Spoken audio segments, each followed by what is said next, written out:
My family didn't even invite me to Christmas, yet they still sent me a massive invoice for my sister's lake house.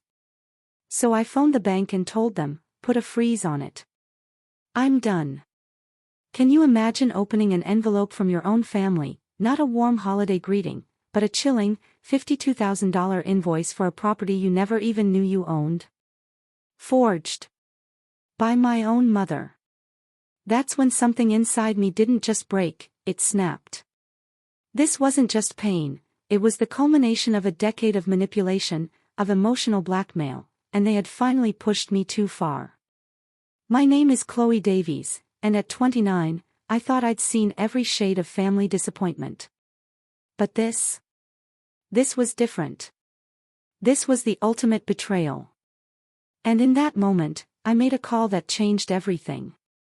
If you're watching this from a genuinely loving family gathering, cherish those connections. Because I'm about to tell you how I finally stood up for myself and discovered what real family truly means. I grew up in Westchester County, New York. You know the kind of place: colonial houses, manicured lawns, 3-car garages. From the outside, the Davies family looked absolutely perfect. My dad, David, was a successful investment banker, and my mom, Eleanor, was a pillar in local charity circles. On paper, we had it all. In reality, our home was an emotional wasteland where love was conditional, and it always came with a price tag. The dynamic shifted the moment my sister Maya was born, when I was 4. She was the golden child, beautiful, charismatic in ways I could never quite be. While I was studious and responsible, Maya was vibrant and spontaneous.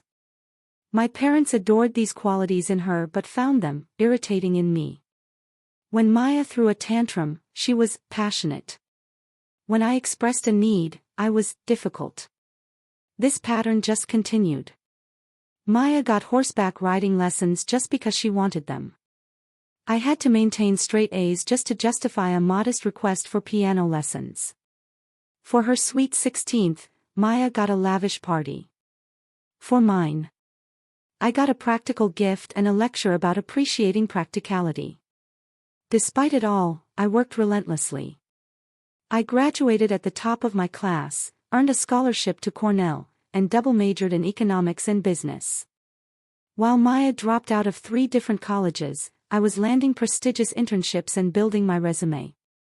By 24, I'd secured a position as a junior financial analyst in Manhattan.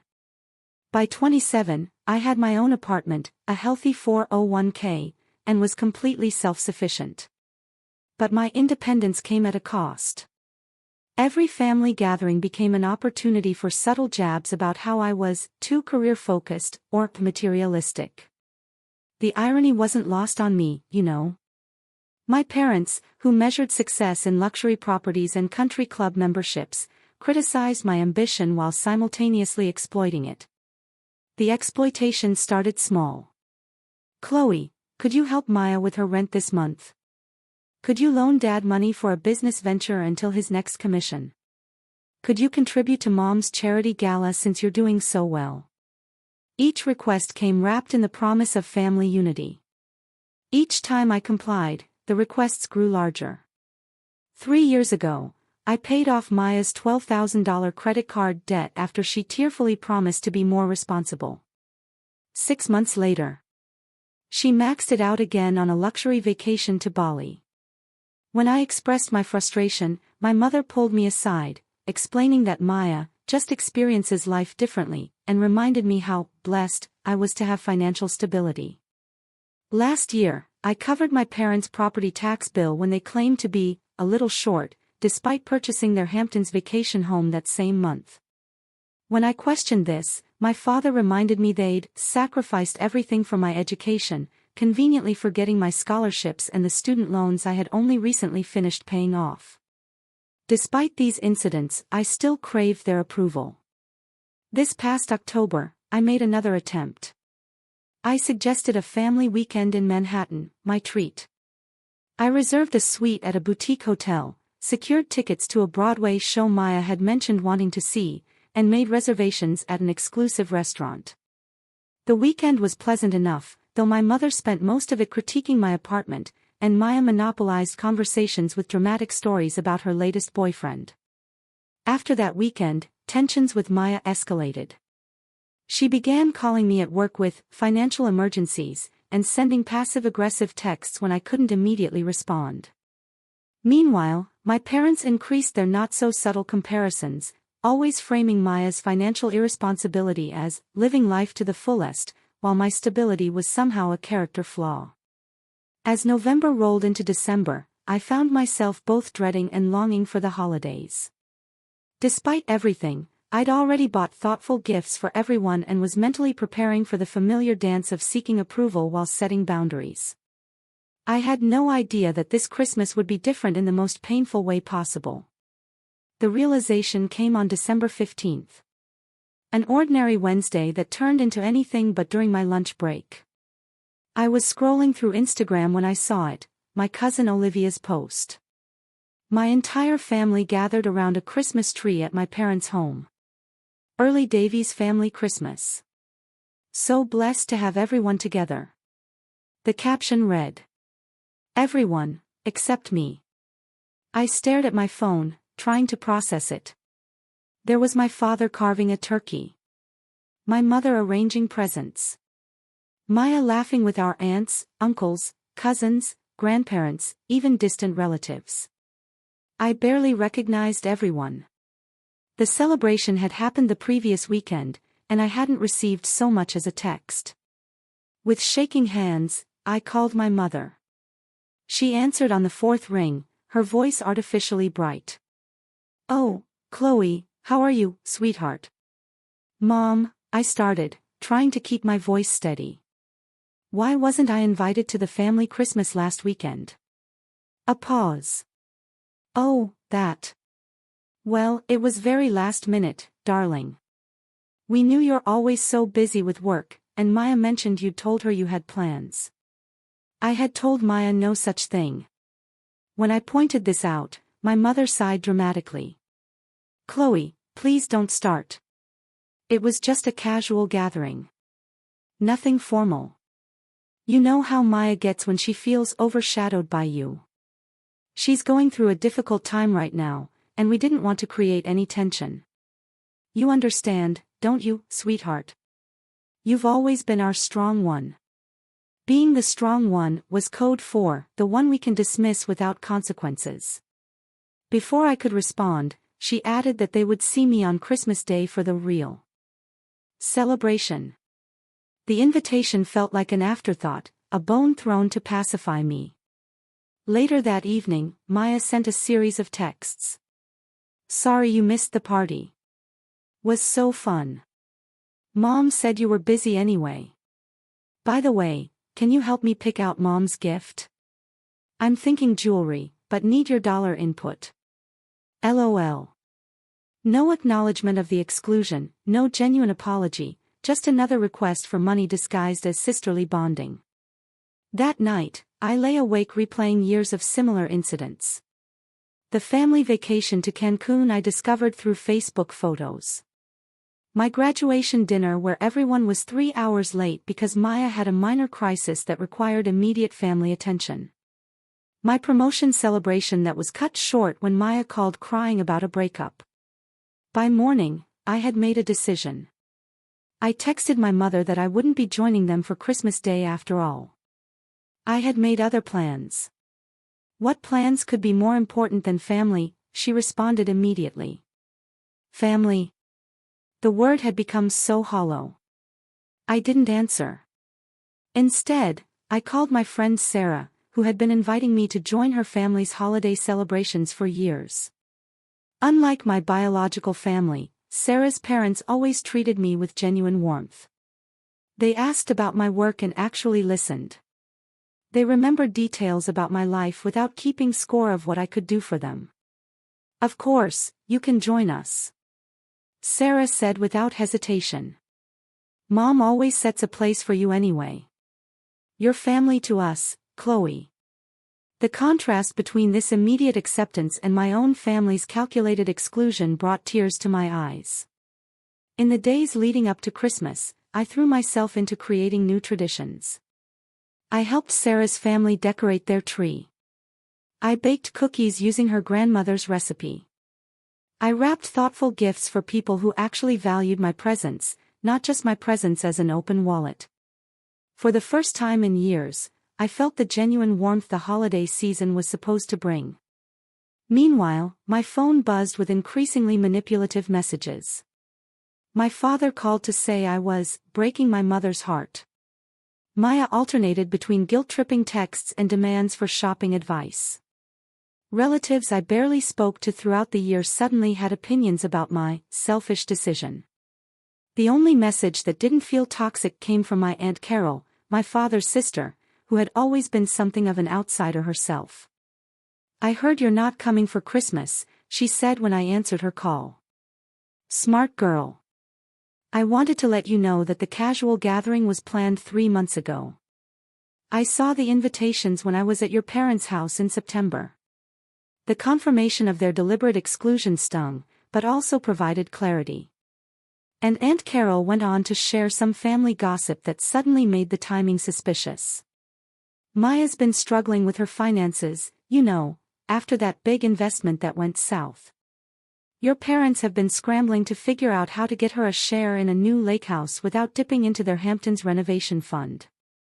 I thanked my aunt for her honesty and tried to push the information from my mind. I was determined to enjoy a peaceful Christmas with people who actually wanted me around. Christmas Day with Sarah's family was everything I hadn't known I needed. We ate too much, played board games, and shared stories without agenda or manipulation. Nobody kept score of who gave what or commented on my career choices. When Sarah's father toasted to family, both born and chosen, I felt a sense of belonging I hadn't experienced in years. I returned to my apartment that night with leftover pie, genuine hugs, and an invitation to their New Year's celebration. For the first time, I didn't feel the need to check my phone for messages from my biological family. I was beginning to understand that family should add to your life, not drain it. Little did I know that my journey to this realization was about to accelerate dramatically.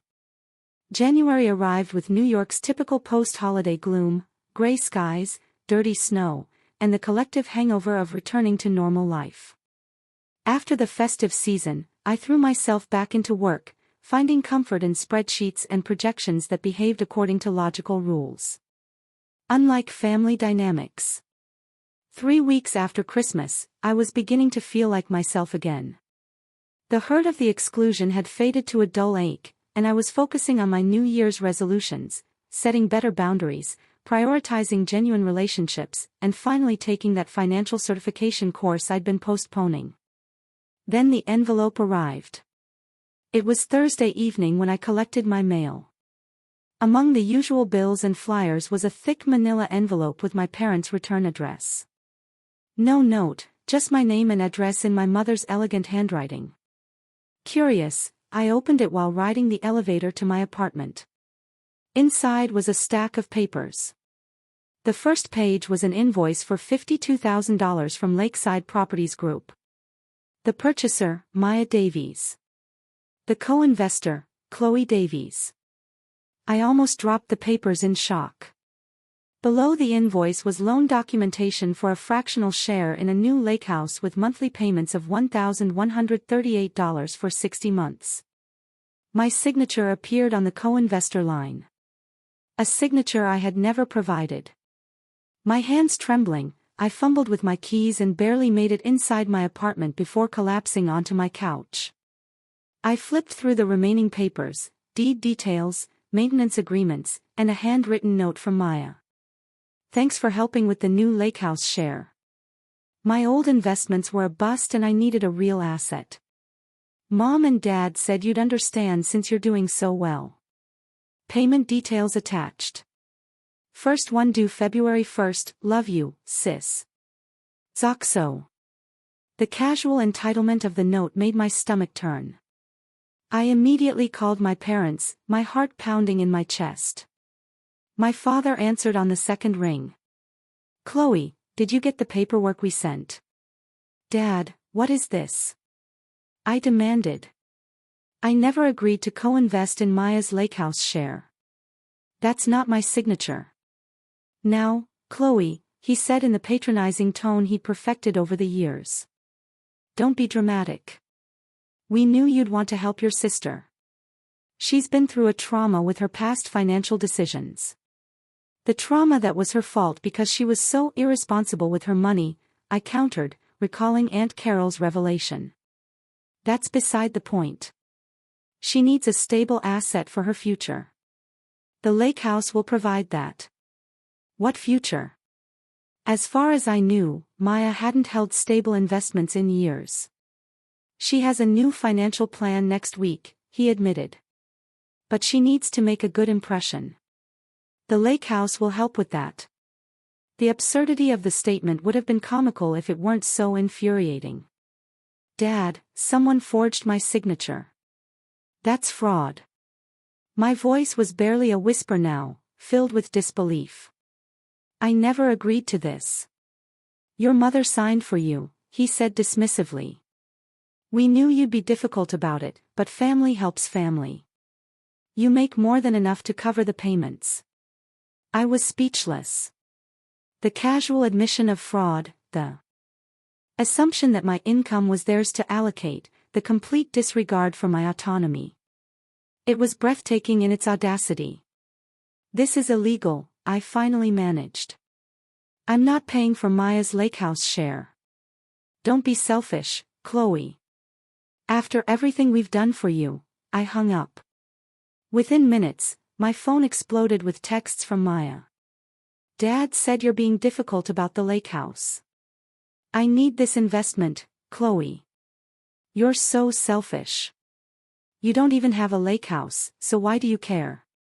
If you don't help me, I'll be ruined. Each message amplified my disbelief. I turned off my phone and poured myself a generous glass of wine, trying to process what had just happened. The next morning, I called in sick to work for the first time in 3 years.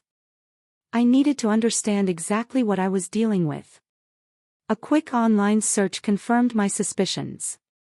If my name was fraudulently added as a co-investor, I could potentially be held liable for the loan unless I reported the fraud.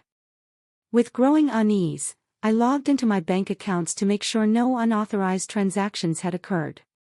What I found sent a chill down my spine. Someone had attempted to access my main savings account the previous day, the account where I kept my emergency fund and down payment savings for a future home. Thankfully, the attempt had triggered a security alert due to unusual activity, and the bank had frozen the account pending my verification. When I called the bank, they confirmed the attempt had come from a recognized device, my old laptop, which I had given to my parents last year when I upgraded. The sense of violation was overwhelming. While I had been processing the lake house fraud, they had actually attempted to directly access my savings. This wasn't just entitlement, it was calculated theft. That afternoon, I received an email from my mother.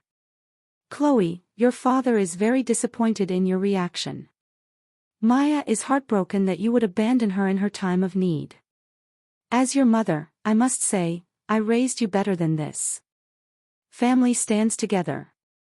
The lake house share has already been purchased, and Maya loves it. She's planning to post about it on Instagram this weekend and wants to thank you publicly for your generosity. Don't embarrass her by creating drama. The email perfectly encapsulated the family dynamic. My feelings were irrelevant. Maya's wants were paramount, and my only value was what I could provide. The mention of social media was particularly telling. Appearances mattered more than ethics or legality. By the end of the day, my shock had transformed into something else. Determination. For the first time, I saw my family's behavior with perfect clarity. This wasn't love. This wasn't even family. This was exploitation. And it had gone on long enough. I made an appointment with a lawyer for the following day. Then I called Aunt Carol. I'm not surprised, she sighed after I explained the situation. They did something similar to your cousin Mark a few years ago with one of their timeshare purchases. He ended up paying rather than fighting it. They're counting on you doing the same. Not this time, I said, surprising myself with the firmness in my voice. Not anymore.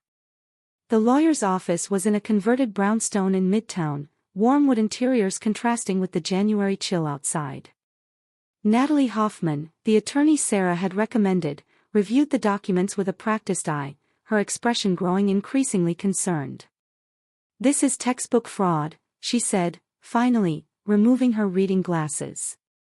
"Your mother forged your signature on a legally binding financial document.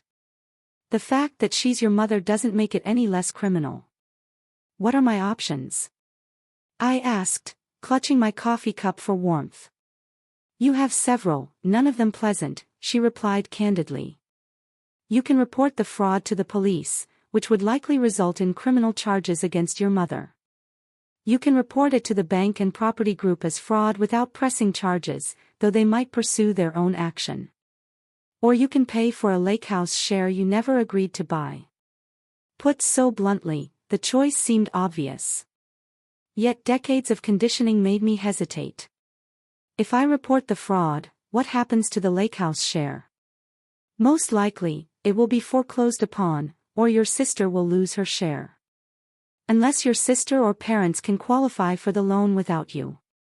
Given what you've told me about their financial habits, that seems unlikely. I nodded, processing this information and my relationship with my family. Natalie gave me a sympathetic look. "I can't advise you on that aspect, but ask yourself, what kind of relationship do you currently have with people who would commit fraud against you?"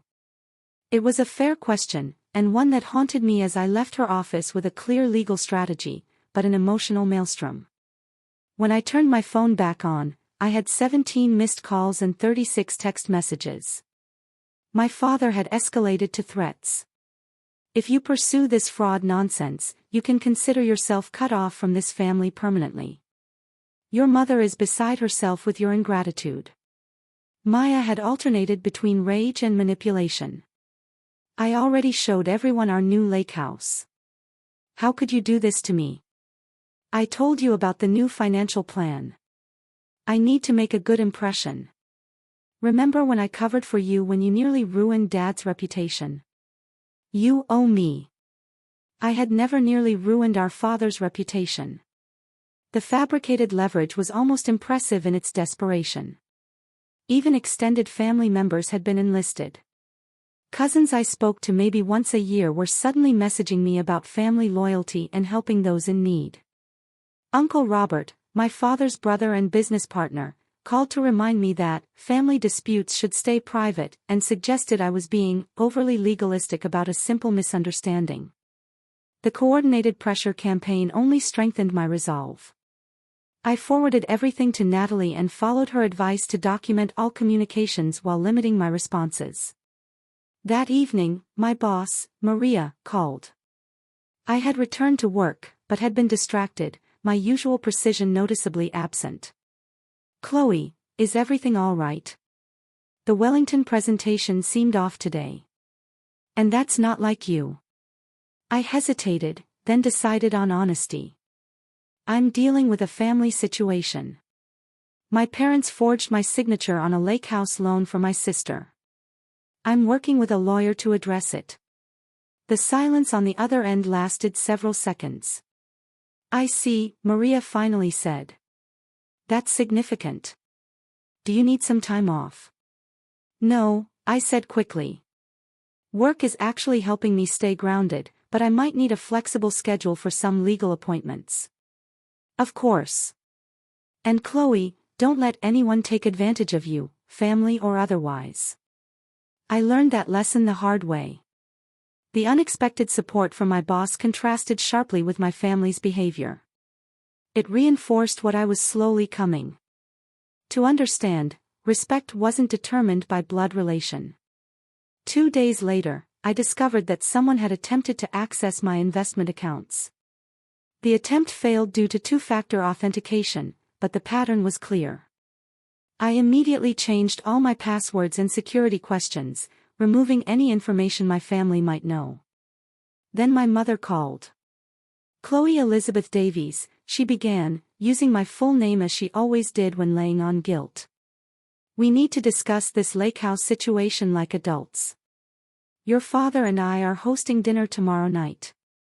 Maya will be there. We expect you at 7. It wasn't an invitation. It was a summons. In the past, I would have complied immediately, eager for any opportunity to win their approval. This time, I agreed for entirely different reasons. I needed to set boundaries face to face.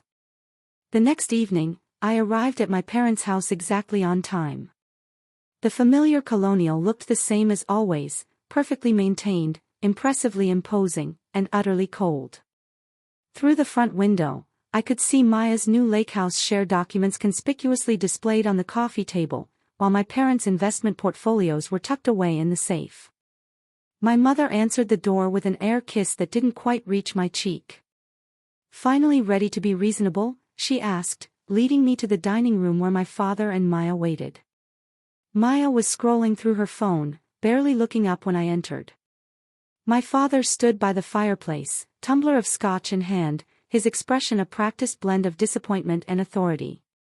"Sit down, Chloe," he said, gesturing to the chair across from Maya. "Your mother has prepared your favorite meal. Let's discuss this calmly."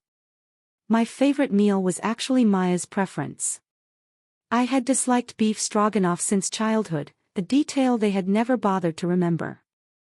"Before we begin," my father continued as my mother served the food, "I want to express our disappointment in your handling of this situation, involving a lawyer, threatening fraud charges.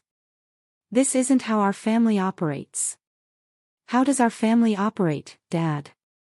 I asked quietly. "By forging signatures. By attempting to drain my savings accounts. By excluding me from family gatherings. And then expecting me to finance Maya's lifestyle." Maya slammed her fork down. "Oh my God, are you still whining about Christmas? It was just a small gathering. It was our entire extended family, Maya. Everyone but me. Because you're so judgmental. You make everyone uncomfortable with your job and your perfect apartment and your constant criticism of my choices." My mother placed a hand on Maya's arm. "Chloe, you know your sister is sensitive. You've always been jealous of her, and frankly, it's unbecoming for a woman your age." The familiar script was playing out exactly as expected. Maya the victim. Chloe the villain. Reality completely irrelevant. "I'm not paying for the lake house share," I said firmly. "What you did was illegal. I've frozen all my accounts that you might have access to, and I've documented the fraud attempts." My father's face darkened. "After everything we've done for you, what exactly have you done for me?" I interrupted, surprising even myself. "I worked for my scholarships. I paid off my student loans. I built my career through hard work and discipline. Meanwhile, you've supported Maya through multiple failed degrees, bailed her out of credit card debt, and now committed fraud to buy her a luxury lake house share she can't afford. We raised you." My mother snapped.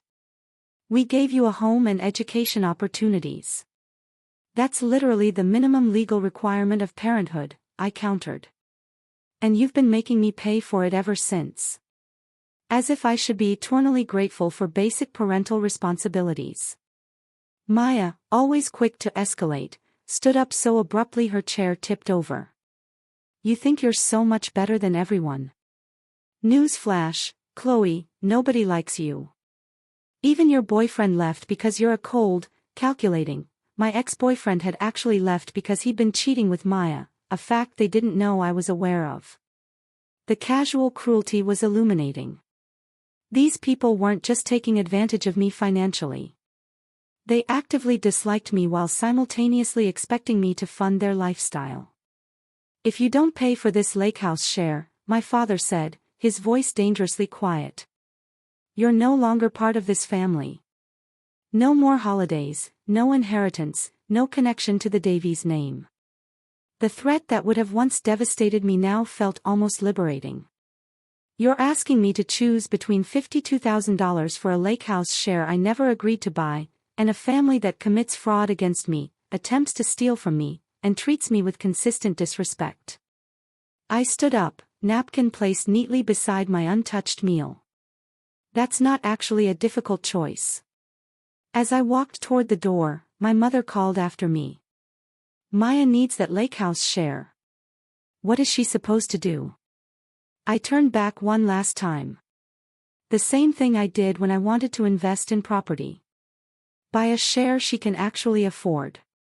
The drive home was a blur, adrenaline coursing through my veins. I had finally said things I'd been holding back for years. The relief was palpable, but so was the grief. I had just lost my family, or perhaps acknowledged the loss that had happened long ago. The aftermath of the family dinner brought unexpected clarity. Rather than the crushing guilt I had anticipated, I felt lighter, as if I'd put down a burden I'd been carrying for decades. Still, moments of doubt crept in. Was I overreacting? Was family loyalty more important than self-respect? Had I irreparably damaged relationships that should be preserved at any cost? These questions followed me through sleepless nights and distracted workdays. I began seeing a therapist, Dr. Evelyn Reed, who specialized in family trauma. During our second session, she asked a question that stopped me cold. Chloe, if a friend told you this story about their family, what would you advise them to do? The answer came immediately. I'd tell them to run and never look back. Why is it different when it's your own experience? I had no good answer. Meanwhile, my family escalated their campaign. Maya posted photos of herself at the lake house on every social media platform, tagging me with captions like, "Best sister ever, blessed family support," and, "When your sister knows you deserve luxury #sibling love." The deliberate public narrative made it clear, if I reported the fraud, I would be cast as the villain who took away Maya's prized possession out of spite. My parents' approach was more direct. They began contacting my friends and colleagues, sharing edited versions of the situation that painted me as mentally unstable and ungrateful. Several coworkers mentioned receiving concerned calls from my mother about my fragile state and financial confusion. My father even called Maria, my boss, expressing worry about my ability to handle client funds given my emotional problems regarding family financial obligations. Fortunately, Maria saw through the manipulation. "Your father called me today," she told me during our weekly check-in. "I've never heard such obvious damage control in my life, and I work with crisis PR firms regularly." The invasion of my professional life crossed yet another boundary. That evening, I met with my financial advisor, Ben, to ensure my assets were completely secured. "Based on what you've told me, I recommend a complete financial firewall," he advised. "New accounts at different institutions, updated beneficiaries on all policies, and a thorough credit check to make sure there aren't other surprises lurking." The credit check revealed another shock, an application for a store credit card in my name from a high-end furniture retailer, dated just 2 days after the lake house share purchase. The application had been rejected due to the fraud alert I had placed. But the attempt itself was telling. This wasn't just about Maya's lake house. It was the beginning of what could have become systematic financial exploitation. As January turned to February, Maya's social media campaign took a darker turn. She began posting about toxic family members who pretend to support you, and recognizing narcissists in your life. The projection was almost impressive. One post particularly stood out, a selfie in front of the lake house with the caption, "Some people would rather destroy what you love than see you happy. Stay strong against the haters, even when they're family." The comments section filled with supportive messages from relatives and friends who had no idea of the truth. Cousin Olivia, who had posted the Christmas gathering photos, commented, "Blood doesn't always mean love. Creating boundaries is self-care." The irony was painful. That night, I received a text that finally pushed me over the edge. Maya, apparently drunk judging by the typos and timestamp, sent, "You think you are so much better than everyone, but you are just a lonely bee ***** with no one who loves you." Mom and Dad only put up with you for your money. We all laugh at you behind your back. Enjoy your empty apartment while I enjoy our lake house. I stared at the message for a long time, a strange calm settling over me. The raw honesty of her drunk text confirmed what I had suspected. My family didn't love me. They tolerated me for what I could provide. The realization should have devastated me, but instead it felt like permission to finally let go. The next morning, with complete clarity and zero hesitation, I called Natalie Hoffman. I'm ready to proceed with reporting the fraud, I told her. Are you sure?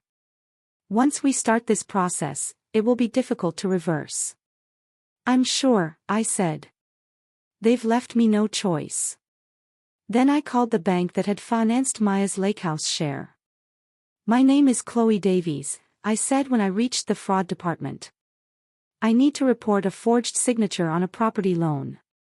The representative asked several verification questions, then transferred me to a manager named Mr. Jenkins. His voice was kind but professional as he guided me through the process. I explained the situation, providing dates, documentation, and contact information for Natalie. I understand this must be difficult, Miss Davies, Mr. Jenkins said. Family fraud is unfortunately common, but reporting it takes courage. What happens now? I asked. We'll conduct an investigation, which typically takes 5 to 7 business days. If we confirm the fraud, as seems likely based on what you've shared, the loan will be removed from your name and credit report. The lender will then take appropriate action regarding the property. You mean foreclosure? Most likely, yes, unless the other party can qualify for the loan independently. I knew Maya couldn't. Her credit was destroyed from years of missed payments. My parents could probably afford the payments, but would be unlikely to take on the debt themselves. That would defeat their entire purpose of putting it in my name. I understand, I said. Please proceed. After hanging up, I sat in my silent apartment, the weight of my decisions settling around me. I had just initiated a process that would likely result in my sister losing her lakehouse share and potentially lead to criminal charges against my mother for fraud. The family I had known was irretrievably shattered. Yet, alongside the grief was something unexpected, pride. For the first time in my life, I had stood up for myself against the people who had been exploiting me for years.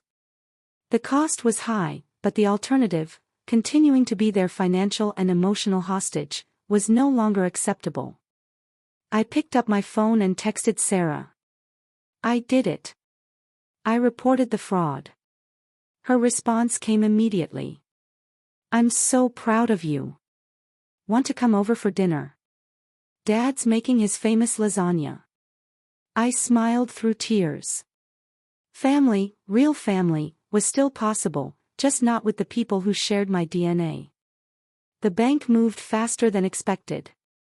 Just 3 days after my report, I received a call from Mr. Jenkins. Ms. Davies, our investigation confirms your signature was forged on the loan documents. We've removed the loan from your credit report and financial responsibility. We're proceeding with foreclosure on the property.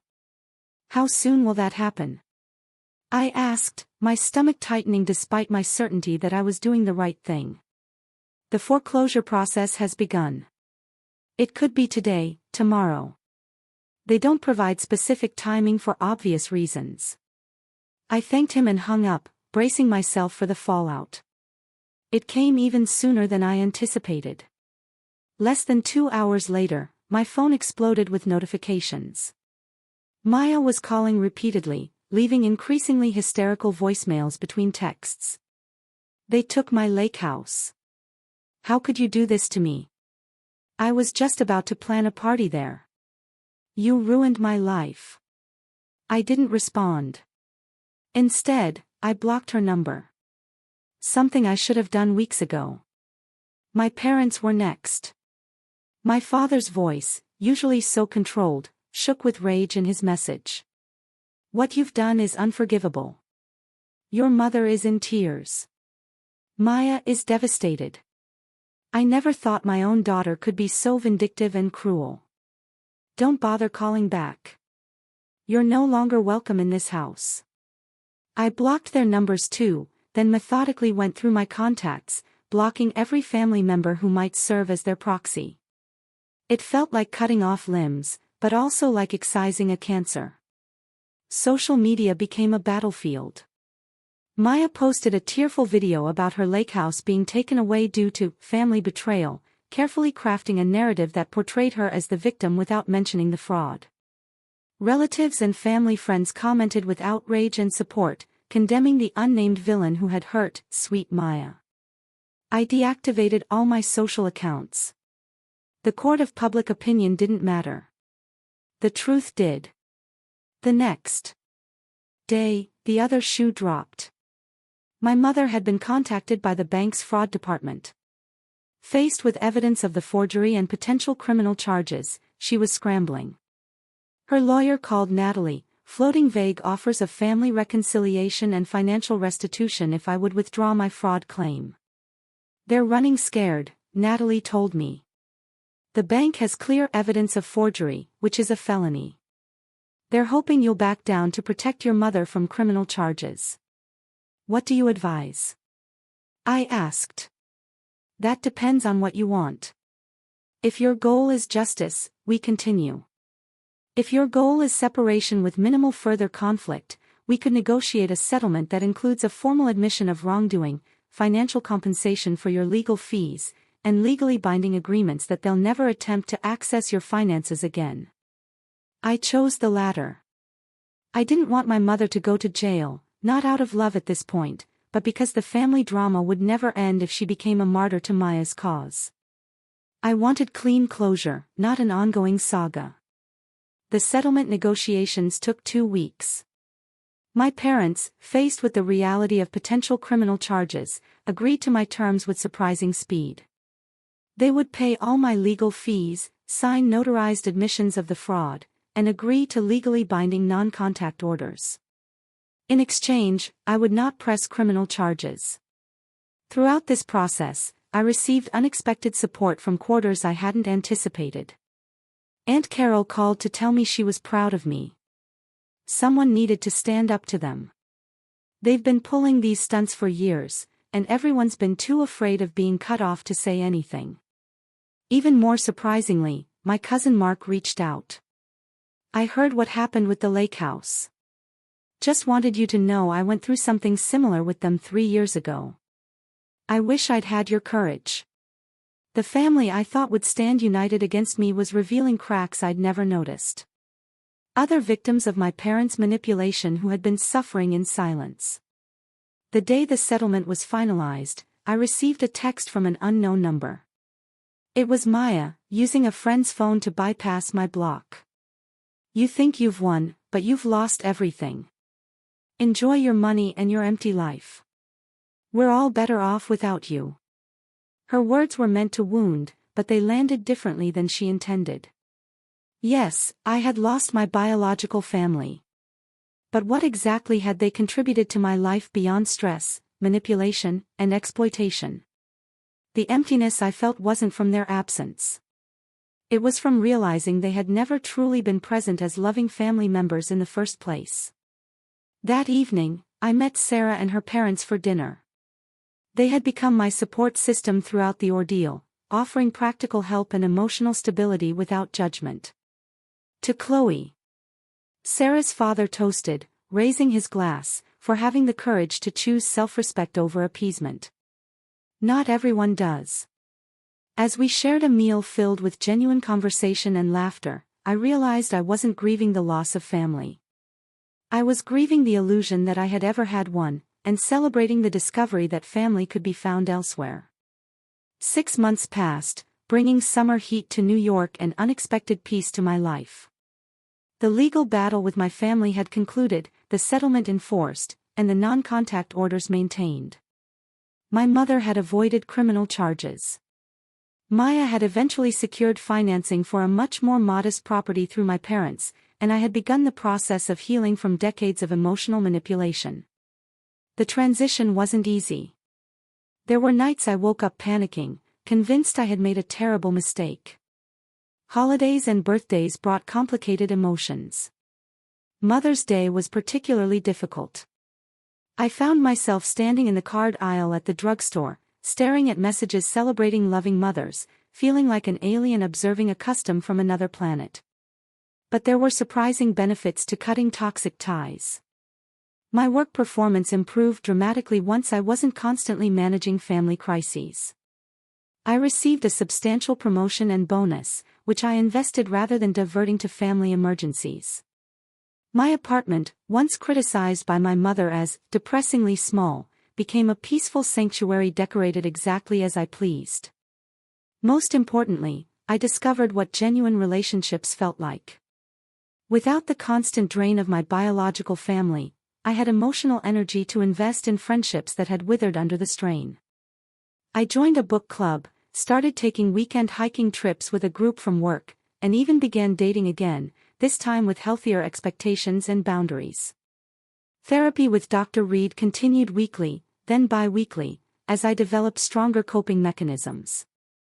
Family trauma doesn't disappear overnight, she reminded me. Healing isn't linear. There will be setbacks and difficult days. The goal isn't to never feel pain about your family. It's to process that pain in ways that don't derail your life. One unexpected aspect of recovery was learning to recognize and correct the distorted thinking patterns my family had instilled. I no longer felt guilty for setting boundaries. I stopped apologizing for my success. I recognized that generosity shouldn't require self-sacrifice, and that love shouldn't come with invoices. In July, I received an email from Aunt Carol. She and Uncle Stephen were celebrating their 40th anniversary with a small gathering at their lakefront cabin and wanted me to attend. No drama, no manipulation, just good food and better company, she promised. And absolutely no other Davies invited. I accepted, curious, but cautious. The weekend proved to be a revelation. Aunt Carol had always been the family rebel, maintaining distance from my parents' materialistic values while still participating in obligatory gatherings. Away from their influence, she was vibrant, funny, and surprisingly insightful. "Your mother was always like this," she told me as we sat on the dock watching the sunset. Even as a teenager, she measured everything in terms of what she could get from people. "Your father was a perfect match. Equally transactional, equally status-conscious. When you were born, I'd hoped you'd somehow escape their influence." "I did," I said. "Just took 29 years. She squeezed my hand. Better late than never. The most unexpected reconciliation came in August. My cousin Olivia, who had posted the Christmas photos that revealed my exclusion, reached out via email. Unlike the rest of the family, her message contained a genuine apology. "I've been thinking about what happened at Christmas and everything since," she wrote. "I didn't understand the full situation then, but I've seen how. Aunt Eleanor and Uncle David have been rewriting history, and it's opened my eyes to patterns I never noticed before. I'm sorry I participated in hurting you. If you're open to it, I'd like to reconnect on your terms. No pressure." We met for coffee at a neutral location. The conversation was awkward at first, but gradually warmed as we shared our respective experiences with the family dynamic. Olivia revealed that since my departure, Maya had become increasingly demanding and my parents more openly manipulative with other family members. "It's like they need someone to use," she observed. "When you left, they just redirected to other targets." I felt a pang of guilt quickly followed by clarity. I wasn't responsible for protecting others from my parents' behavior. Each person had to recognize the pattern and make their own choices. Olivia and I agreed to proceed cautiously with rebuilding our relationship. No family gossip, no pressure to attend events where my parents would be present, just occasional meetups between two adults with shared history. By fall, I had established a new normal. My finances were completely secured. My career was thriving, and my social circle consisted of people who valued me for myself rather than what I could provide. I still had moments of sadness about what my family relationship could have been, but they no longer dominated my emotional landscape. In October, exactly 1 year after my ill-fated attempt to repair family ties with the Manhattan Weekend, I received a text from Maya. Despite the non-contact order, she had found a way to reach me through a work colleague's phone. "I hate what you did, but I get it now," she wrote. "Dad and Mom have been putting me in charge of Thanksgiving and expecting me to pay for everything. When I said I couldn't afford it, Dad suggested I borrow from my 401k. I remembered what you said about buying things I can actually afford. You were right. Don't respond to this. I'll deny everything if they find out I contacted you. Just wanted you to know." I didn't reply, but saved the message. It wasn't an apology, but it was an acknowledgement. Maya was beginning to see the pattern, though whether she would break it remained her choice. As the holiday season approached again, I found myself reflecting on all I had learned. The lake house invoice that had once seemed like the worst crisis of my life had actually been a gift. The final push I needed to recognize and escape a lifetime of exploitation disguised as family love. I had learned that family isn't defined by DNA, but by mutual respect, genuine support, and love that doesn't come with conditions or receipts. I had discovered that setting boundaries isn't selfish. It's essential for healthy relationships. Most importantly, I had realized that walking away from toxic connections isn't failure. Sometimes, it's the bravest form of self-respect. This Christmas would be different. I had accepted Sarah's invitation to join her family at their cabin in Vermont. I had a new tradition of volunteering at a local shelter on Christmas Eve. I had plans for New Year's with colleagues who had become friends. My life wasn't empty without my biological family. It was fuller, healthier, and infinitely more peaceful. The journey hadn't been easy, and it wasn't completely over. I would always carry the scars of my upbringing, the whispers of self-doubt, the reflexive guilt. But I had learned to recognize those thoughts as echoes, not truth. I had discovered that family is something you can choose, and love is something you should never have to purchase. If you're watching this and something in my story resonates with you, please know that you deserve relationships that add to your life rather than drain it. Setting boundaries isn't selfish, it's necessary. And sometimes the hardest decisions lead to the most peaceful outcomes. What would you have done in my place? Have you ever had to make a difficult choice for your own well-being? Tell me what you think, I really want to know in the comments below. Don't forget to like this video if it spoke to you. Subscribe for more stories of resilience, and share with someone who might need to hear that it's okay to choose yourself sometimes. Thank you for listening to my journey. And remember, real family supports your growth, not your bank account.